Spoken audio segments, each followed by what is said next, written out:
ఎక్కడి నుండి స్టార్ట్ అయిందంటే నేను చెప్తాను. ఎగ్జాక్ట్లీగా మా అమ్మనే. మా అమ్మ గుడికా నుండే స్టార్ట్ అయింది, ముత్యాలమ్మ. ఆ పర్టిక్యులర్ పీరియడ్ టైంలో వన్ బై వన్ గుళ్ళు దంసాలైనాయి. అదే ప్రక్రియ టైంలో నేను ఇంకా నార్త్కి వెళ్ళడం రావడం కూర్చోవడం నేను చూసుకోగలను. బట్ ఇక్కడ ఏం చేసిందంటే ఇంకా నేను దాని పేరు తీయను. ఇంకా దాని గురించి పోరాటం చేసిన, వీటి గురించి ఆడపిల్లల గురించి చేశాను.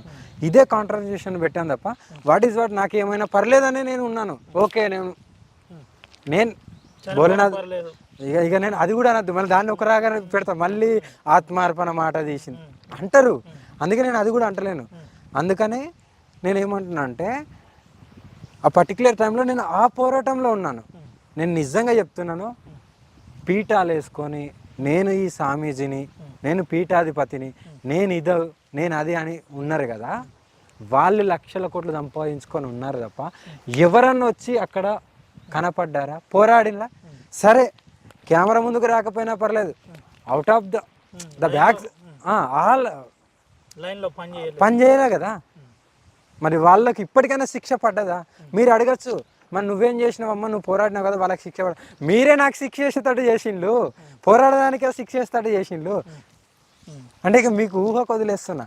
అలా ఉన్నది కాబట్టి నేను ఆ పోరాటంలో ఉండే. ఎక్కడైతే మీరు చూసుకోలేకపోయినారు, అంత టైం కూడా కేటాయించలేదు. ధ్యానంలో ఉన్న శ్మశానాలకు యథావిధిగా వెళ్తున్నాను. బట్ అక్కడికి శ్మశానంకి వెళ్ళినా పాపం ఈ ఆడపిల్లలకి ఇలా అయింది, ఏం కావద్దు బోలేనా, నేనేం చేయగలుగుతాను, వాట్ ఈజ్ వాట్, నాతో ఏమవుతుందో నాకు ఎంత అవుతుందో అంతవరకు చేయాలి. ఇలా గుళ్ళు ధ్వంసమైనాయి, వీటికి ఎలా శాంతి చేయాలి, ఈ కోణంలో నేను పోరాటం చేసినాను తప్ప నేను వీళ్ళు మోసం చేస్తారు, వీళ్ళు వస్తారు, మోసం అనేది ఇప్పుడు నన్ను చేశారు, వాళ్ళు హ్యాపీగా ఉండని. వరుసగా అంతకుముందు ముఖ్యమంత్రిని ఇచ్చినావు, మరి నేను అదే చెప్తున్నా కదా, కోపం మీద ఉన్నట్టున్నాడు సార్ కూడా. చెప్తున్నాను, కోపం మీద ఉన్నారు అంటే ఆ పర్టికులర్ టైంలో ధర్మం గురించి పోరాటం చేస్తున్నాం కాబట్టి ఎవరికైనా అనిపిస్తుంది. ఇప్పుడు నాకు బెయిల్ ఇచ్చింది కూడా గవర్నమెంటే కాబట్టి కృతజ్ఞతలు చెప్తున్నాను ముఖ్యమంత్రి గారికి కూడా, ఎందుకంటే చెప్పాలి తప్పదు. ఆ పర్టికులర్ టైంలో వాళ్ళు స్పందించలేదు. ఎందుకు? కళ్ళ ముంగట జరుగుతుంది, ఎందుకు స్పందించలే? ఒక హిందువుగా అయినా గోసేవ చేస్తారు, రేవంత్ రెడ్డి గారు గోసేవ చేస్తారు, అన్నీ చేస్తారు, పూజలు చేస్తారు, బిలీవ్ ద గాడ్ అనేది. ఇంకా అంత హిందూ అయి ఉండి కూడా ఎందుకు స్పందించలేకపోతుండే, ఎందుకు వాళ్ళకు కఠినమైన శిక్షలు వేయలేకపోతున్నారు? వాళ్ళ చేతుల్లో ఉంది కదా అని ఆ కోణంలో నేను అనడం జరిగింది తప్ప ఏదో నాకు వాళ్ళ మీద ఏం లేదు, నా మీద వాళ్ళకేమి లేదు. బట్ ఆ ధర్మ పోరాటంలో అక్కడ అనాల్సిన పీరియడ్ టైం కాబట్టి అన్నాను. అయినా నేను పిఎంని కూడా అన్నాను, ఎందుకు స్పందించలేదని ఉంటుంది కాబట్టి అలా అన్నాను. బట్ వాట్ ఈజ్ వాట్ అనేది, సొసైటీ ఎలా ఉన్నది అనేది తెలిసింది కాబట్టి ఓకే. నేను ఎప్పుడో చెప్పిన మాట, నేను గత 1.5 year కింద చెప్పిన మాట ఇప్పుడే చెప్తున్నాను. నాకు లోక జ్ఞానం 100% లేదు, నాకున్న జ్ఞానం నాకున్నది. నాకు ఇప్పటికీ నేను ఎడ్యుకేషన్ చేయలేదు, నేను అసలు చదువుకోలేదు, నాకు తెలియదు. నాకు ఇచ్చిన నా గురు మంత్రం, నాకు ఇచ్చిన కొన్ని మంత్రాలు నాకు వచ్చిన, నాకు పరిస్థితి రాకపోవు. నేను ఎవరితో ఎలా ప్రవర్తించాలి, ఎవరితో ఎలా మాట్లాడాలి. ఇప్పుడు మీరన్నట్టుగా పీఠాధిపతులు మంచిగా మాట్లాడతారు, అయ్యో పండితులు మంచిగా చెప్తున్నారు, అమ్మో ఎంత మంచిది, అలా నేను కూడా చేయొచ్చు. బట్ నాకు ఆ నాలెడ్జ్ గురించి నాకు వద్దు కూడా, నేను నేర్చుకోను కూడా.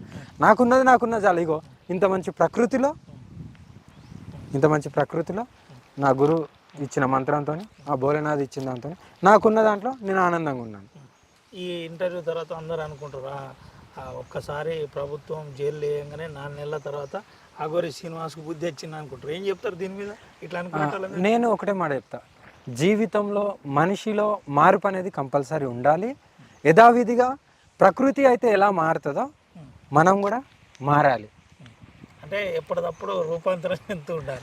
ప్రకృతి చెందుతుంది కదా. ఇప్పుడు ఫర్ సపోజ్ ఈరోజు నువ్వు ఉన్నావు, ఇప్పుడు ఈ బట్ట వేసుకున్నది, రేపు పొద్దున వేసుకో. ఇప్పుడు కారు ఉన్నది, రేపు పొద్దున ఇంకో కారు వాడతావు. పెద్ద పెద్ద గుట్టలు, వాగులు, సముద్రాలే, అక్కడ ఆ ప్లేస్లో సముద్రం ఉండకపోవచ్చు, కానీ ఇప్పుడు ఉంది. మళ్ళీ ఇంకో యుగం మారిన తర్వాత అక్కడ సముద్రమే ఉండదు, అక్కడ విలేజ్ ఉండొచ్చు, అదేమో సిటీ ఉండొచ్చు. ప్రకృతి ఎప్పటికప్పుడు మార్పులు అంటే వస్తుంటాయి కాబట్టి. అంటే అందరికీ అఘోరి మాత ఏం చెప్పబోతున్నారు? మీరు అన్నట్టుగా మార్పు వచ్చింది 100%. ఎందుకంటే మీకే తెలుస్తుంటుంది, ఏ కాంట్రవర్సీలకు దిగను, నాకు అవసరం లేదు. నన్ను నమ్మిన వాళ్ళు నన్ను ఎత్తుక్కుంటూ నా దగ్గరికి వస్తారు తప్ప, లేకంటే ఈ 2 తెలుగు రాష్ట్రాలు వచ్చినప్పుడు కలిస్తే మాట్లాడతాను. నాకు సహకరించిన వాళ్ళకు ఎప్పుడూ కృతజ్ఞతగా ఉండి, వాళ్ళకి ఏ కష్టం వచ్చినా నా వంతుగా నేను ఉంటాను. అంతే ముఖ్యంగా ఎన్ని జన్మలు ఎత్తిన తల్లిదండ్రి రుణం తీర్చుకోలేను, అక్క బావల రుణం తీర్చుకోలేను. కాబట్టి వాళ్ళకి ఏమీ చేయలేకపోయినా చేసే పరిస్థితిలో కూడా లేను. మీరు అన్నట్టుగా కోట్లు ఆస్తులు ఏమీ లేవు. కావాలంటే ఇప్పుడు కూడా మీరు వెళ్ళి చూడొచ్చు. నాకు ఇప్పుడు వెళ్ళడానికి కూడా నాకే కారు లేకుండా అయిపోయింది. ఓకేనా, నేను ఇప్పుడు కోట్లకి ఎలా వెళ్ళాలనేది అదొక మిస్టరీగా ఉన్నది. అంత భోలేనాథ్ దయ. మళ్ళీ యథావిధిగా ఏది ఎలా దేశ సంచారం చేయాలనేది భోలేనాథ్ చూసుకుంటాడు. అన్నీ మళ్ళీ వస్తాయని నేను అనుకుంటున్నాను. చివరిగా ఇదంతా ఈ కష్టాలన్నీ ఎప్పటికీ క్లియర్ అయిపోతాయి. ఏమైనా కనబడ్డా మీకు పిక్చర్ కనబడి ఉంటుంది? యా, జస్ట్ ఒక 6 months 7 months లోపు యథావిధిగా నేను మళ్ళీ స్టిల్ ఇన్ లైన్. బట్ ఏంటంటే అలాగే వచ్చినా సరే ఇంకా ఏ కాంట్రవర్సీ షో ఇంకో దాని గురించి అస్సలు లేదు. నేనేందో ప్రేమ ఉండదు, మానసిక ఒత్తిడి ఉండదు, ఏముండదు, ప్రేమించబడి ఉండదు, పెళ్లి చేసుకుంటూ కూడా ఉండదు. అసలు జై భోలేనాథ్ చాలు. ఇంకా నేను దాన్ని కూడా రాక్షస వివాహం అనుకున్నాను, బట్ అయిందేదో అయిపోయింది. జట్ రైట్. ప్రకృతి మారుతున్నప్పుడు అఘోరి మాత మారడంలో తప్పు లేదు. ఇది పరిస్థితి. అఘోరి మాత మారడంలో తప్పు లేదు, ప్రకృతి ఎప్పటికప్పుడు రూపాంతరం చెందుతుందని చెప్తున్న పరిస్థితి. ముఖ్యమంత్రి గారి వివాహం జరిగింది, ఆ రాక్షస వివాహం గురించి నేను మర్చిపోతున్నాను అని చెప్తున్న పరిస్థితి. తెలంగాణ రాష్ట్ర ముఖ్యమంత్రికి కృతజ్ఞతలు. నేను కావాలని ఎప్పుడు ఏది చెప్పలేదు. తను కూడా ఆధ్యాత్మికంగా మంచి భక్తుడు అని చెప్పిండు. సారీ జై భోలేనాథ్ అని. ఇటు బీజేపీ